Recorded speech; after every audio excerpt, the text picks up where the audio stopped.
Pakinggan ng iyong daing, hanap ay pansin at tulong. Bawat panig ay humihiling, inigalinga at pagpahirap. Ating bigsin ang sarili, tumayo at sabihin hindi napapayag sa mali at sa diwali. Kikilos at ipapahayag, tayo ang gabay, magmamasid, magbabantay. Tumugon sa tawag ng panahon, nito'y sa atin karehiyon. Umukit ka ng bagong tadhana, yakapin ang pagkakataon. Ating itinig ang sarili, magsuri, mag-aral at makialam. Balitahan na Kababayan ang maaaring makakuha ng bagong kamalayan. Bayan, dito na ang panahon, ikaw ang sandata ng pagbangon. Ibabalik at ipapahayag, ng bayan sa iyo'y tumatawag. Tayo ang gabay, magmamasid,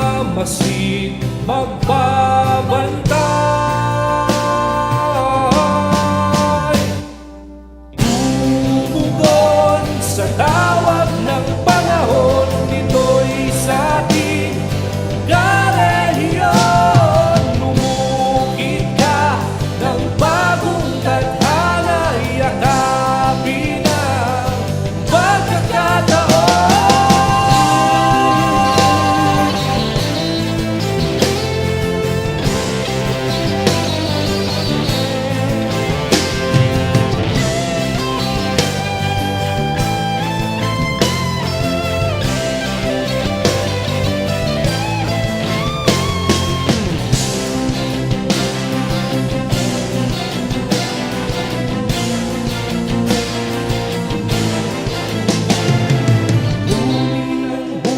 Sa buti ng araw, karehiyon. Hamunin ang bukas sa buti ng araw, karehiyon. Tumugon sa tawag ng panahon, ito'y sa ating karehiyon. Tumukit ka ng bagong tadhana, yakapin ang pagkakataon.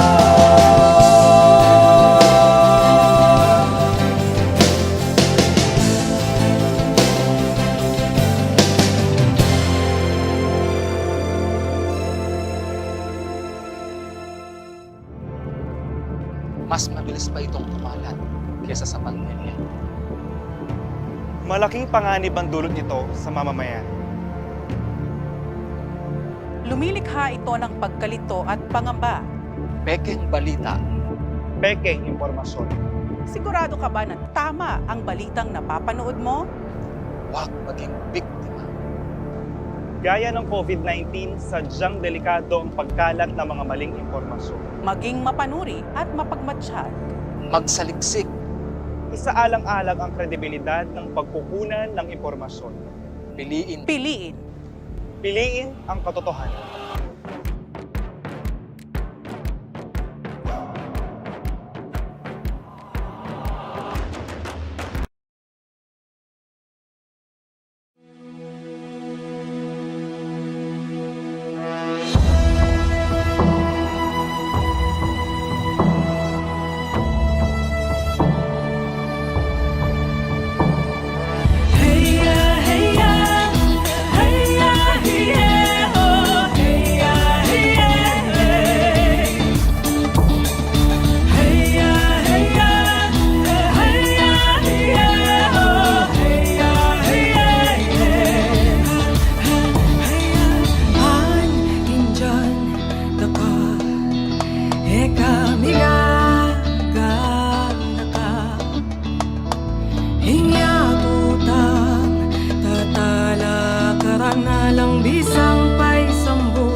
kabiasnan.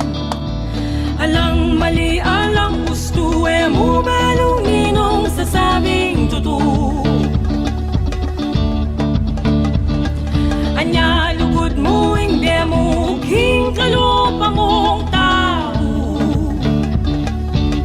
Minsan tamo kumabye, hindi lugod mo, kare kalupa mo kumabye. Luguding sangkan, king ega na tanang makapalibot ke katabo. Hey, hey, hey, lugod mo, hindi lugod mo, kare kalupa mo kumabye. Luguding sangkan, king ega na tanang makapalibot ke katabo.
Mas mabilis pa itong kumalat kesa sa pandemya.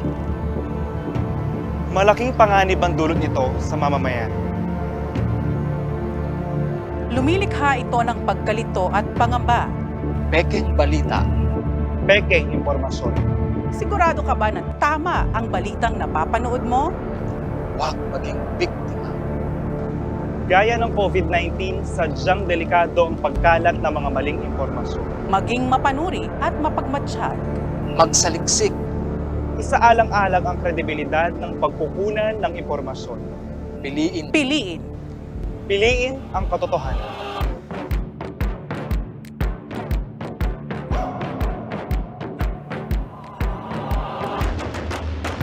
In the next episode of Business Unusual, learn about the business of real estate and commercial leasing with Mr. Louis Reyes of JRC ELV Realty and Development Corporation on BizBuzz.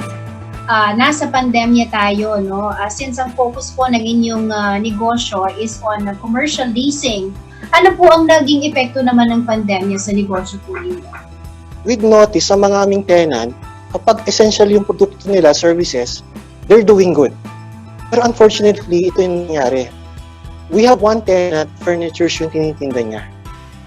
Wala pong pumapasok na customer. And they're paying rent to us. So, what will happen now? Kung meron nang sustain na negosyo na essential, meron ding hindi. Chill place plus good comfort food? You're gonna love Casa Tigre in Angeles City. Let's get this bread at the newest cafe in town, Our Daily Bread Cafe. Let's get down to business this Wednesday, 8 p.m. Tune in to CLTV 36 or catch our live simulcast on our official Facebook accounts. Business and Usual with Sonia P. Soto, only here on CLTV 36.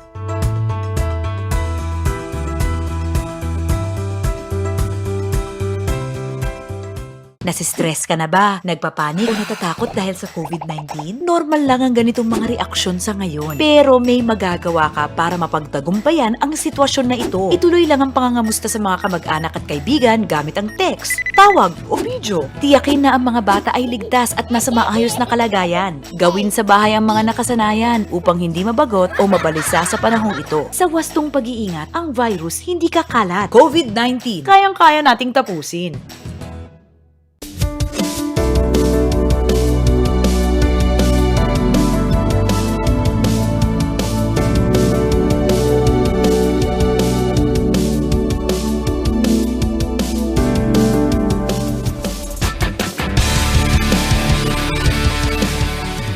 Para malabanan ang COVID-19, ang kailangan natin ay tama at totoong impormasyon, hindi fake news. Huwag ka agad maniniwala sa nababasa at naririnig. Ang pagkalat ng mga maling paniniwala tungkol sa COVID-19 ay nagdudulot ng panik, takot at maling desisyon. Laging i-double check kung saan nanggaling ang nabasa o narinig. Maging mapanuri at i-share lamang ang tamang impormasyon. Sa wastong pag-iingat, ang virus hindi kakalat. COVID-19, kayang-kaya nating tapusin.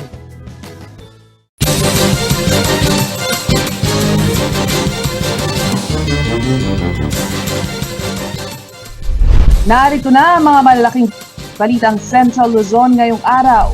Delayed COVID-19 data ng Pampanga PHO sanhi raw ng verification process ayon sa Provincial IATF.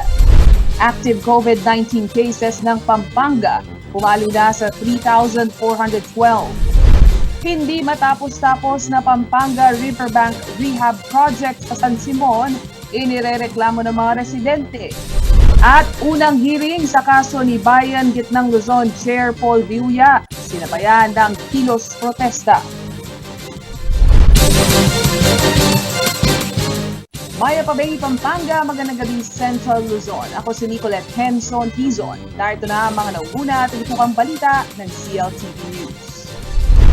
Matapos ang 5 araw ng hindi paglalabas ng COVID-19 data, dumepensa ang Provincial Health Office ng Pampanga at sinabing bunsod daw ito ng ginagawang verifikasyon.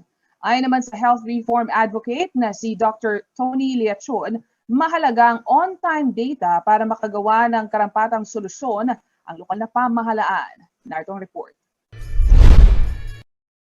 Critical sa bawat sandali ang impormasyong lumalabas sa COVID-19 tracker ng Department of Health. Mula sa mga lugar sa bansa at probinsyang nakikitaan ng COVID-19 surge, makikita sa dashboard ng DOH ang aktwal na numero. Nito lamang April 24, 2021, pumangalawa ang Pampanga sa may pinakamaraming bagong kaso ng COVID-19 sa lahat ng lalawigan sa bansa. Ang impormasyong ito ay hindi kaagad nakita sa COVID-19 bulletin ng probinsya. At makalipas ang ilang araw, sa Facebook post ng Pampanga PIO, ang 511 new case na isinapubliko ng DOH noong April 24, 174 lamang ito sa COVID-19 bulletin ng Pampanga nitong April 25. Ibig sabihin, hindi na naiulat ng lalawigan ang bumubulusok na bilang ng mga bagong kaso ng COVID-19. Sagot ni Dr. Sinon Ponce, may verification process umano kasi itong pinagdadaanan para makumpirma kung taga Pampanga nga talaga ang mga kumpirmadong nagpositibo sa COVID-19. Yung validation, doon natidelay eh. Sa mga molecular laboratory, no? Isa-send sa peso. Ngayon, ang peso, may coordinator siya, bawat bayan, i-validate. Kung nagpa-swab na ito, nandiyan na ba yung resulta, gano'n. Bagamat may umiiral na sistema ang probinsya na kailangang i-synchronize ang pagpapalabas ng impormasyon ng kada bayan sa Provincial COVID-19 Monitoring Bulletin ng probinsya, ang sistema ng validation ay hindi umano kailangang madaliin. Ayon sa health reform advocate at dating consultant ng National Task Force Against COVID-19 na si Dr. Tony Leachon, hindi lamang sa Pampanga nangyayari ang ganitong insidente, kung saan hindi akma o parehong tali ang COVID-19 incident sa DOH at ng peso ng lalawigan. Katulad sa Quezon City, mas mababa yung kanilang reporting kaysa dun sa Department of Health. For some reason, hindi nga sila pareho. And yan ang nagiging problema even at the national level. Rasunable naman umano ang lokal na pamahalaan na maging maingat sa verification process dahil may mga mamamayan na kahit na hindi namamalagi sa kanilang hometown, ito ang kanilang inililista kapag sumasailalim sa swab testing. Kaya ang resolusyon umano dapat dito ay ang koordinasyon ng DOH sa LGU. Magtabi dapat yung DOH representative at saka yung provincial government para isa yung lalabas nila. Sinabi ni Leachon na kailangang magkaroon din ng maayos na data analytics ang probinsya upang maipaliwanag sa tao ang positivity rating ng kada bayan upang maging tiyak ang paglapat ng solusyon lalo na sa pagbalanse ng ekonomiya at paghihigpit ng classification ng community quarantine. Paolo G. Santos, CLTV News. Lumobo na sa higit 3,000 ang bilang ng aktibong kaso ng COVID-19 sa Pampanga. Ito ay sa kabila ng umiiral na household lockdown o ang pagbabawal sa pagtanggap ng bisita sa bawat tahanan. Dahil dito, ilan sa ating mga kababayan ang naisang makatanggap ng bakuna kontra novel coronavirus. Si Rainiel Pawid ang may detalye. Matapos ang 5 araw muling naglabas ng COVID-19 bulletin ng Pampanga nitong April 25. Makikita sa datos na lumobo na sa 3,412 ang aktibong kaso, mas mataas ito ng 197 kumpara sa huling talaan na inilabas noong April 20 kung saan 3,215 ang active cases sa probinsya. Ang patuloy na pagtaas ng bilang ng nahahawaan ng COVID-19 pinangangambahan na ng ilang kabalen. Kaya naman ang ilan nais nang makatanggap ng bakuna. Tila nakahinga na ng maluwag ang barangay health worker na si LV dahil kahit papaano ay protektado na siya sa nakamamatay na virus matapos makatanggap ng unang dose ng Sinovac. Siguro hindi na ako nagne-nervous na maano sa COVID. Kasi kasi kami, lagi kami nasa labas. So at least kami protektado na. Para naman kay Rosalie na wala pang bakuna, dapat ay tumulong din ang taong bayan upang hindi na kumalat pa ang virus. Ang simpleng pag-iingat, malaking bagay na raw para sa kaligtasan ng lahat. Kailangan natin mag-ingat, bawal muna yung mga labas-labas, mga occasion. Umiiral pa rin ang household lockdown sa lalawigan. Hanggang April 30 ang implementasyon ng Executive Order No. 5 ng Kapitolyo. Batay sa EO, ang bawat LGU at public office ay kinakailangan magpatupad ng alternative working arrangement. Ito'y maaaring work from home, skeletal workforce at 4-day work week. 8 p.m. to 5 a.m. naman ang curfew sa buong lalawigan. Minsan nang ipinaalala ng provincial government na ang pagpapatupad ng household lockdown ang nakikita nilang solusyon upang bumaba ang COVID cases sa lalawigan. Ito na lang ho ang pinaka-epektibong paraan para makontrol natin ang local transmission natin. Hindi na ho natin alam kung sino sa mga kabarangay natin ang meron sakit. So, to protect our family, i-lockdown nyo po yung bahay ninyo. Base sa latest COVID bulletin ng Pampanga, umakyat na sa 14,329 ang kumpirmadong kaso sa probinsya. 3,412 ang active cases, 676 ang namatay at 10,304 ang recovered. Rainiel Pawid, CLTV News. Sa pagbabalik ng CLTV News, hindi matapos-tapos na Pampanga Riverbank Rehab Project sa San Simon, inirereklamo ng mga residente. At 19 na municipalities ng Pampanga aangkas na lang sa provincial government sa pagbili ng COVID-19 vaccine. Manatiling nakatutok para sa iba pang mga nangunang balita.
Ang wasto at regular na paghuhugas ng kamay ay ang pinakamabisang paraan para makaiwas sa COVID-19.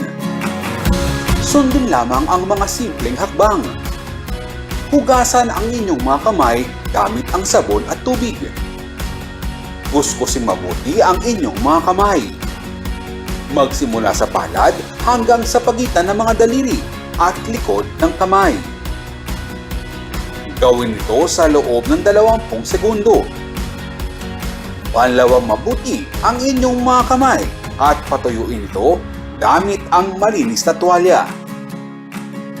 Laging tandaan, ang tubig ay sandata laban sa COVID-19.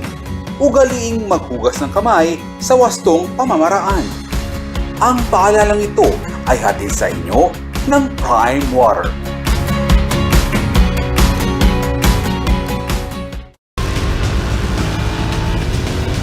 Look for them. Control. Shape.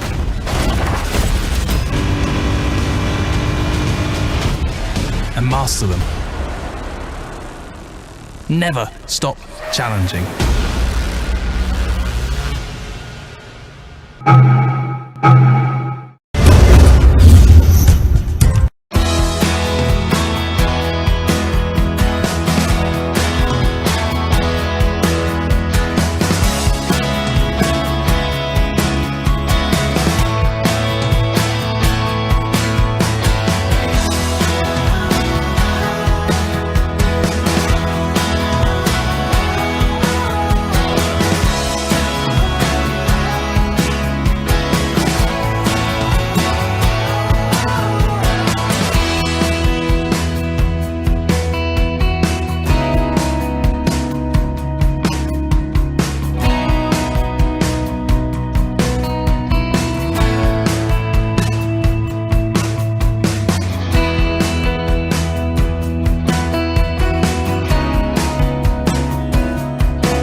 Nagbabalik ang CLTV News at sa iba pang mga nangunang balita.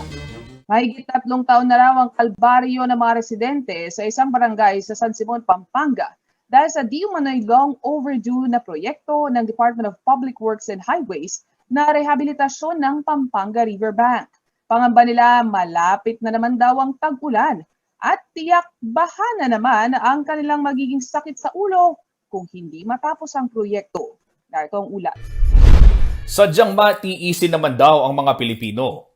Pero kung tila sila ay labis na napeperwisyo, asahan din na sila ay magrereklamo. Ganito ang sitwasyon ngayon sa Barangay Santa Cruz, San Simon, Pampanga nang ilapit ng ilang concerned citizens sa CLTV News ang problema sa di umano'y hindi matapos-tapos na proyekto ng Department of Public Works and Highways sa kanilang lugar.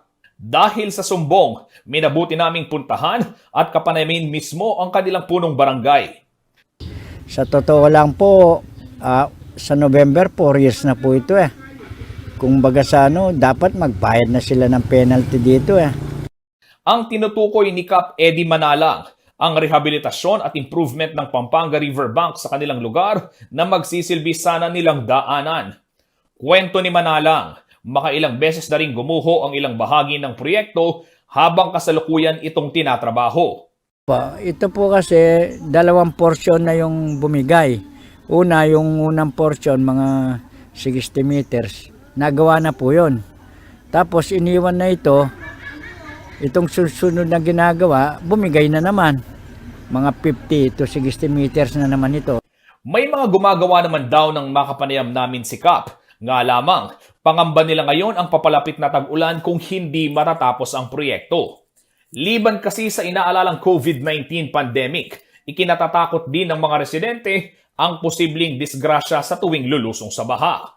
Masyado na po kaming nahihirapan, lalong-lalo na po pagkabaha. Hindi po namin madaanan itong kalsada.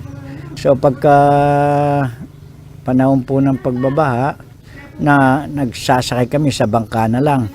Napakadelikado po yung ganong paglalakbay. Panawagan ni Cap Manalang 10 ng kanyang mga kabarangay sa DPWH, paspasan naman daw sana ang pagtatrabaho sa naturang proyekto upang hindi naabutan pa ng mga susunod na bagyo. Ilang beses na raw kasi silang napangakuan na magtutuloy-tuloy na ang pagsasagawa sa proyekto. Ang sinasabi po, sabi nila, sige, dire-diretso na yung trabaho. Gagawin na. O siyempre kami, aasa na lang. Tapos tulad ko, araw-araw dumadaan dito. Yung DPWH, madalang lang naman pong bumisita rito. Sana po mga engineer ng Public Works, obligahan nating mahigit yung contractor dito kasi baka darating na naman nga yung tagulan. Hindi na naman nila matatapos. Ayon kay Engineer Lita Manalo ng DPWH Unified Project Management Office Flood Control Cluster, madalas daw masira ang generator set na gamit sa construction site kaya ganun na lamang naaantala ang trabaho. Pero giit ni Manalo, 2 taon pa lamang daw mula nang sinimulan nilang gawin ang nasabing proyekto. 105 meters daw ang haba ng proyekto at sa tansya umano ni Manalo ay aabutin pa ng 6 na buwan bago tuluyang makumpleto ang rehabilitasyon ng Pampanga Riverbank sa bahagi ng Barangay Santa Cruz sa bayan ng San Simon. Tiniyak naman niyang tinatrabaho na ng kanilang kagawaran ang naturang construction project. Justin Dizon, CLTV News. Isang bilihan na lamang ng bakuna na idadaan sa provincial government ang napagkasunduan ng 19 na munisipalidad ng Pampanga. Sa proseso umanong ito magiging sentralisado ang alokasyon ng bakuna. Ang problema, wala na raw malinaw kung may available ng bakunang mabibili sa kasalukuyan. Narito ang detalye. Upang maging sentralisado ang alokasyon ng vaccine sa 19 na munisipalidad sa Pampanga, ang pagbili ng bakuna, napagkasunduan umano ng mga alkalde na sa provincial government na lamang ito idaan. Ito ang ibinalita sa amin ni San Simon Mayor JP Punsalan nang makausap sa telepono ng news team hinggil sa proseso ng pag-realign ng pondo ng munisipalidad para bumili ng bakuna. Papasundo kami na i-entrust nila rin pera para i-governor yan ang makipag-negotiate yung vaccine. 10 milyong piso ang inaprubahang budget para sa vaccination program ng Konseho ng San Simon. Sinabi ng alkalde na sa proseso ng pagtatalaga ng pondo ay hindi na issue. Ngunit ang katotohanan nito ay maging ang Department of Health ay hindi pa rin umano sila nagagarantiya kung may available na mabibiling bakuna. Pero alam baksin na pangako daw may benda DOH. Suntok Kanila mong papaplano, paparegister dala online din pa-vaccine. At yung mariregister na kala. Kung tangkapilan lang mabaksin. Samantala, sa hiwalay na panayam ng news team kay Attorney Charlie Chua, ang Provincial Administrator ng Pampanga, kinumpirma niya sa amin ang napagkasunduan ng probinsya at ng Pampanga Mayor's League. Kung tutuusin, may ilang munisipalidad umano ang nag-allocate ng mas maliit na budget para sa bakuna. Kaya ang naging sistema ay aangkas na lamang ang mga ito sa pagbili ng probinsya. Kasi hindi naman sila na-entertain dahil yung iba konti lang. May 5 million. Ayaw na silang entertain kung ganyan lang karitang pa-purchase nila. Sa estado ng procurement, sinabi ni Chua na kung ano lamang ang available ay siyang bibilhin ng probinsya dahil hanggang ngayon, problema umano ng national government ang estado ng supply ng pagdating ng bakuna sa bansa. Kung ano yung available na po-procure, mapoprocure lang yung Covovax. Sinabi ni Chua na nakadepende sa pangangailangan ng kada bayan ang mai-allocate na bakuna, pero maigi lamang umanong maibalangkas muna ang Memorandum of Agreement ng 19 na munisipalidad sa pagkakaisa nila na probinsya na lamang ang bumili ng bakuna. Paraan din umano ito upang ma-streamline ang distribution nito sa target na 70% herd immunity ng populasyon ng lalawigan. Paulo G. Santos, CLTV News. Sa pagbabalik ng CLTV News, unang hearing sa kaso ni Bayan Gitnang Luzon Chair Paul Viuya sinabayan ng kilos protesta. At pagtatayo ng community pantry hindi tinututulan ng Arayat LGU basta susunod daw sa safety protocols. Magbabalik ang CLTV News.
Sakatang mati agad eh. Mati naman nga. Makanda. Photographer ko. Yang ninong tao, bibitsurang sa sulat.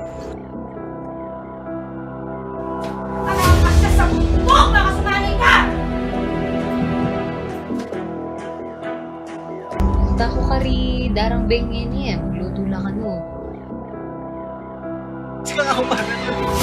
Mag-tricycle driver ko pa. Bro, paulit ng sir dito ang gawa mo.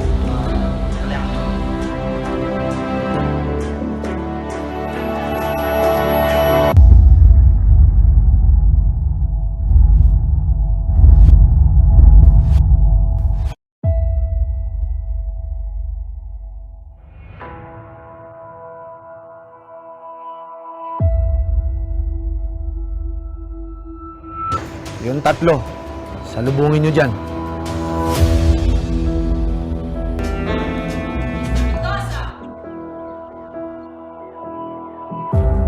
Miss!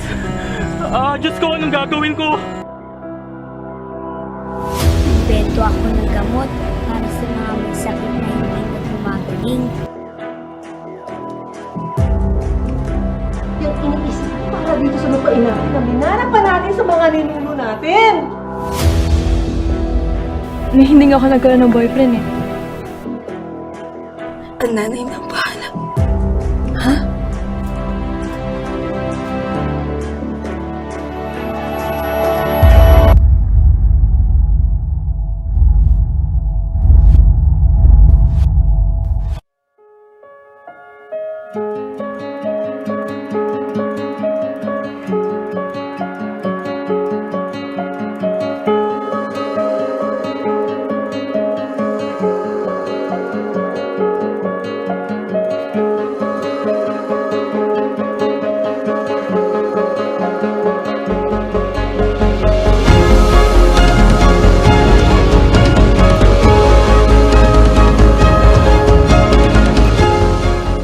Nasistress ka na ba? Nagpapanik o natatakot dahil sa COVID-19? Normal lang ang ganitong mga reaksyon sa ngayon. Pero may magagawa ka para mapagtagumpayan ang sitwasyon na ito. Ituloy lang ang pangangamusta sa mga kamag-anak at kaibigan gamit ang text, tawag o video. Tiyakin na ang mga bata ay ligtas at nasa maayos na kalagayan. Gawin sa bahay ang mga nakasanayan upang hindi mabagot o mabalisa sa panahong ito. Sa wastong pag-iingat, ang virus hindi kakalat. COVID-19, kayang-kaya nating tapusin. Para malabanan ang COVID-19, ang kailangan natin ay tama at totoong impormasyon, hindi fake news. Huwag ka agad maniniwala sa nababasa at naririnig. Ang pagkalat ng mga maling paniniwala tungkol sa COVID-19 ay nagdudulot ng panik, takot at maling desisyon. Laging i-double check kung saan nanggaling ang nabasa o narinig. Maging mapanuri at i-share lamang ang tamang impormasyon. Sa wastong pag-iingat, ang virus hindi kakalat. COVID-19, kayang-kaya nating tapusin. Magandang araw! Maya Bayaldo mga Bataenyo! Mapapanood ang Central Luzon TV36 sa Bataan sa pamamagitan ng ating cable partners. Mabuhay Cable TV Analog Channel 57. Bataan Space Cable Network Analog Channel 43.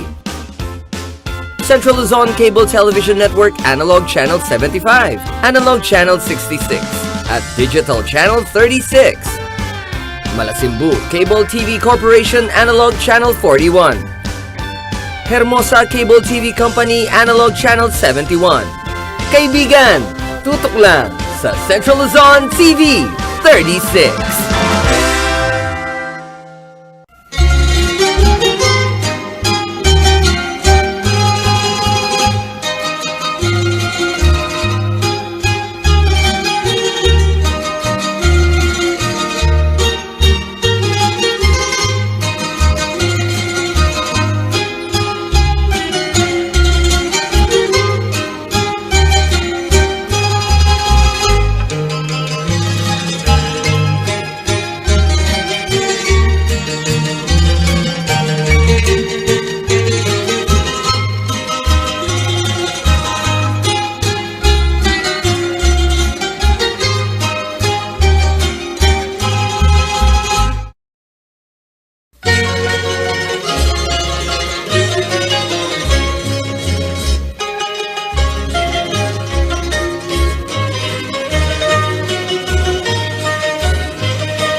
next episode of Business Unusual.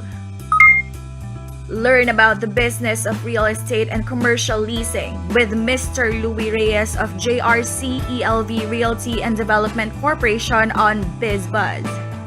Nasa pandemya tayo, no? Since ang focus po ng inyong negosyo is on commercial leasing, ano po ang naging epekto naman ng pandemya sa negosyo po ninyo?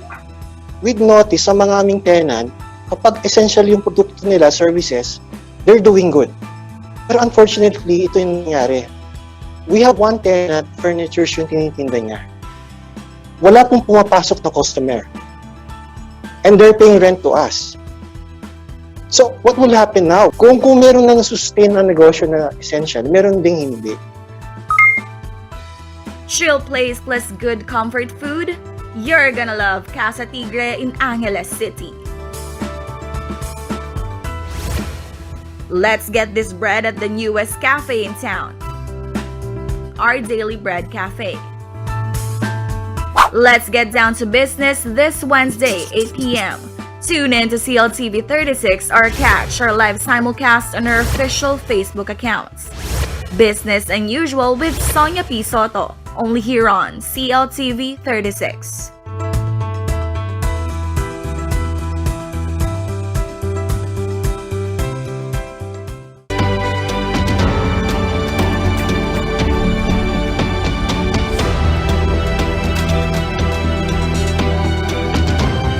Experience and discover Japan. Only here at CLTV 36.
Luis Tarok, ing mapanwaludareng malukang ortelano at obrero. Bibay tiyaking San Luis, Pampanga. Inampang nenging kayang biye, bang sumaw at sumuyo kareng kalulu at duhagi. King kaduang gerang mundial, supremo yang menimu na king revolusyonaryong hukbalahap, ing hukbong bayan laban king Hapon. Kapamila taning liderato na, reng mga rakal na baryo-baryo ning Tarlac, Pampanga, lubos lang ikapos king gobyernong Hapones, bayo la patintang ding Amerikano pa si bayo. Ay ba't na ning gera, di nagalya at menyang buya bilang kongresista na ring talapagobra.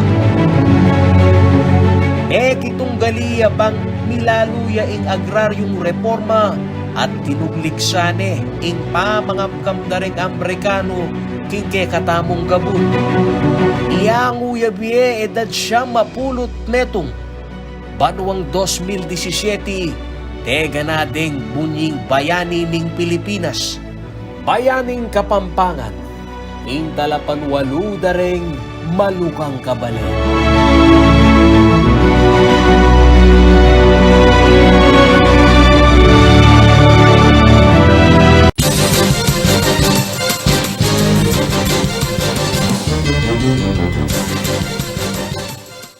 Nagbabalik ang CLTV News at sa iba pang mga nangunang balita. Sinabayan ng isang kilos protesta ng mga progresibong grupo ang unang pagharap sa Tarlac City Regional Trial Court ni Bagong Alyansang Makabayan o Bayang Gitnang Luzon Chair Paul Viuya. Matatandaan noong Martes Santo, March 30, nadakip si Viuya matapos makitaan umano ng baril, bala at granada sa kanyang mga gamit sa kanyang tahanan sa Bamban, Tarlac. Git ng kanyang mga kasamahan sa Labor Union at kaanak, gawa-gawa lamang ang mga kasong isinampa kay Viuya at walang katotohanan na mayroon siyang mga armas sa kanyang tahanan.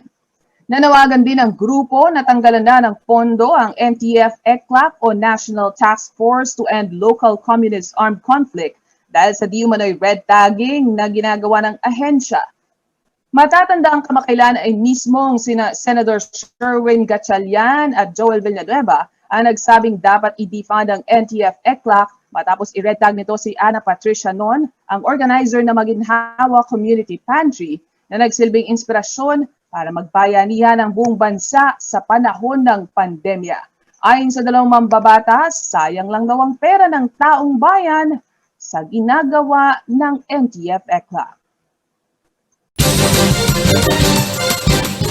Sa iba pang balita, upang maiwasan ang posibleng local transmission ng coronavirus, inilunsad ng Arayat LGU ang isang community pantry express kung saan house-to-house nilang i-deliver ang food packs sa bawat pamilya.